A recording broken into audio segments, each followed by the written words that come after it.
Hi Taurus, welcome to Higher Source Tarot for your April 2021 Is It in the Cards Love Tarot reading. This is a love tarot reading for all Taurus, Sun, Moon, Rising, and Venus. If you are new to the channel, welcome to you.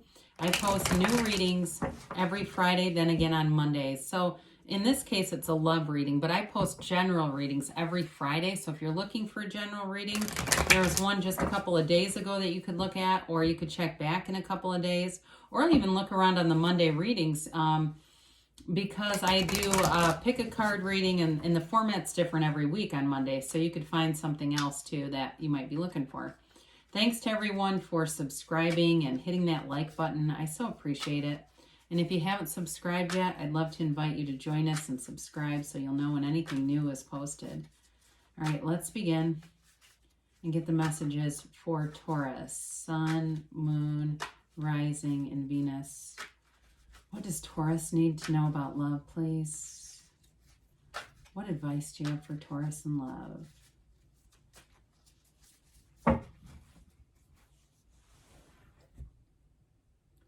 All right, so we'll begin here with the tarot, and then we'll use the angel answer. So we're going to do 3 cards to represent your energy, 3 cards for the person you're attracting, 3 cards for the advice.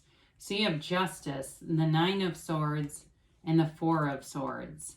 They have Strength, the Tower, oh boy, and Temperance. Well, that's interesting.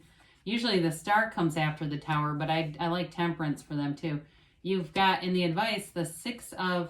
Oh, this is nice. The 6 of Pentacles, the Empress, and the Ace of Pentacles. Well, I feel like there is a delay, but you do have a new chapter here. And the Ace of Pentacles can be love or money. So because this is a love reading, there's a new chapter in love here beginning. And especially the Empress. She's ruled by Venus. She's ruled by love. But right now you're in some kind of a headspace here. Whew. I mean, this is a lot of air energy for you, Taurus. You know, we got to get out of this thinking mode. It's too much thinking. The 4 of Swords will help with this. So before we get into this too far, you have Leo, Sagittarius. You've got Libra here. You've got Earth, Taurus, Virgo, Cap.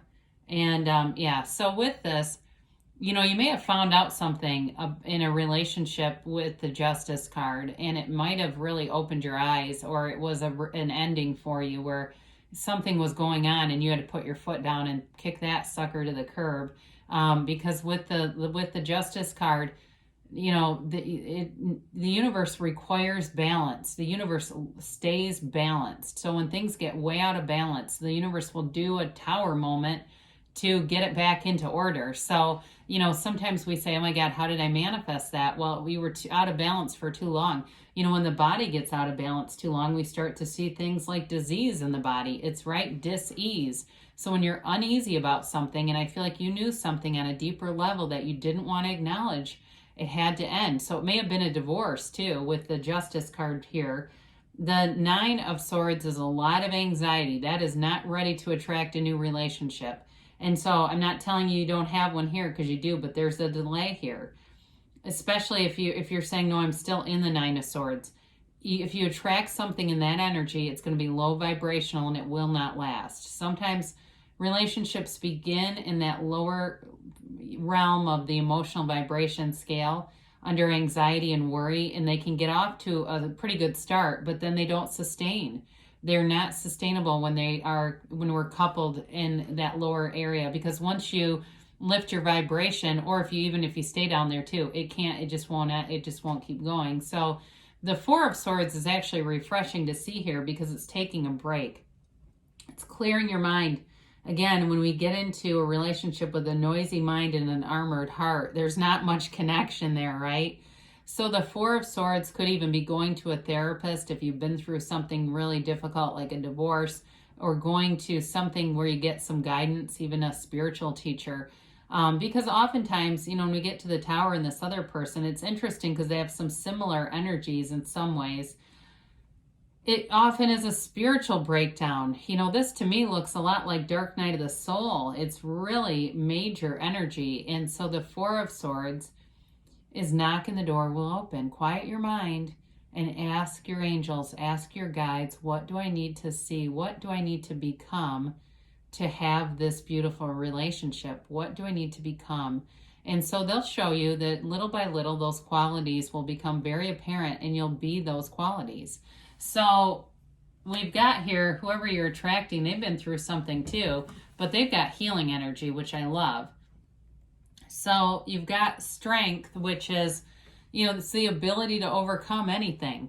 The strength is that card of a conquering spirit. And the thing is, life is going to deal out pain, and the suffering is optional, but we often resist the suffering, but in the end it brings us to grace, right? And so the Tower shows up, and it's that wake-up call, major wake-up call for this person. Like, I almost feel like it could be a near-death experience. It's big.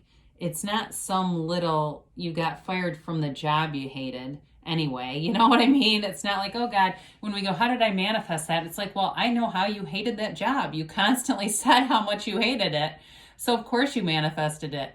But with this is like something big where they really reevaluated their whole life, where it really was like, what is my soul's purpose? What am I doing here? And so with the Tower, I mentioned earlier, it's that spiritual breakdown. But when we do that, we are rebuilt. The Tower will not leave you in a pile of rubble. So this person has been through something, but then Temperance shows up, and that's the healing. That's the putting Humpty Dumpty back together again. So this person also, there may be a delay with strength, because that's also learning about patience. It's learning to, I feel like, just sort of be with themselves. Something about them is it's evolving. And so with the Temperance card, it's Archangel Michael. And it's this person connecting to themselves on a soul level. And the good news about this is when you come together, you're both in alignment. And so in relationships, when things get off to a great start and they end in a divorce or some other big separation, it's falling out of alignment. The problem is not with you and them, it's you and you and them and them. And so with Temperance, they're in alignment. So as they show up in your awareness, it really is this beautiful, easy energy. It's wear the world like a loose-fitting garment. This person's easy to be around.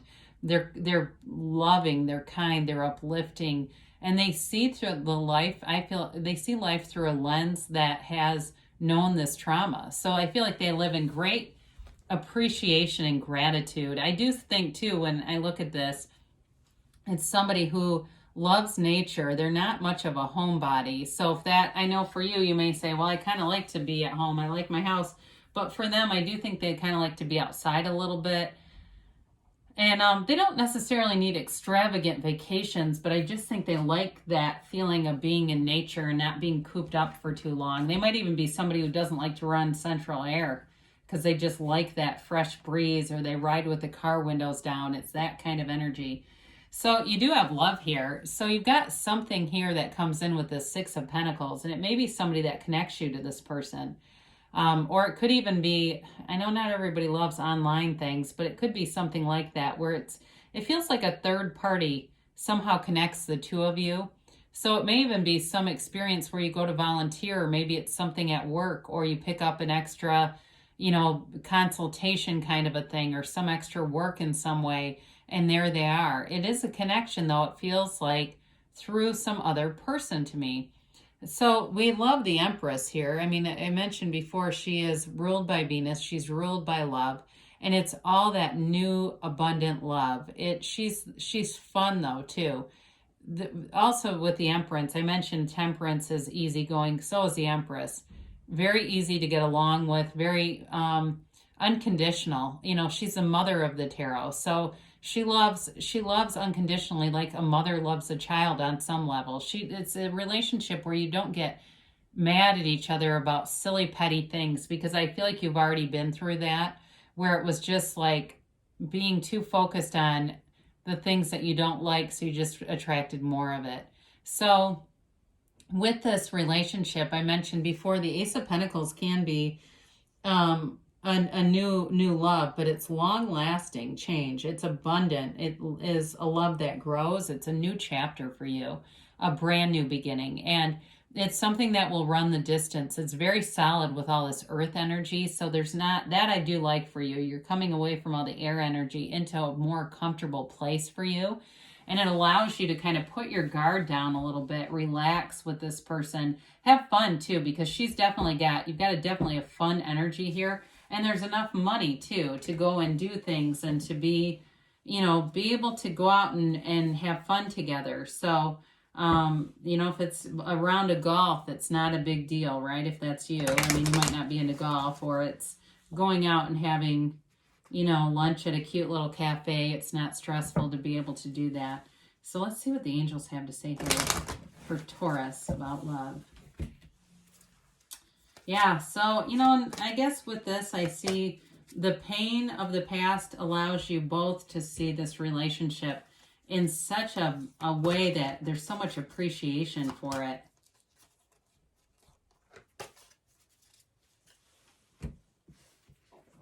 So you've got recovery. So whatever you're coming out of, there is definitely a shift in your energy. I mentioned that when we get to the advice here. You've definitely got a nice change into a better place for you. You've got forgiveness of the past. So that's another important part of that, is really allowing your human beingness. That beingness is the part that you bring into relationships, allowing that to be love and tolerance and joy and expansion. And you got success. This reminds me of the Chariot. It definitely, you've got things shifting so that you're going to be in a place where this relationship can manifest, because it's in the near future. Now, there's something better. So if you have somebody very specific in mind, be open to new opportunities. I do feel like they're telling somebody that. It might not be for everybody, but if there's something that, that you do, like some kind of a mantra or some way of asking the universe for your heart's desires, add on the end of it, this or something better, this or something better, because you may be blown away by what or who shows up, not what, how about who, in the end of this. So there's love here for you, Taurus. I love you, and I'll be back again soon.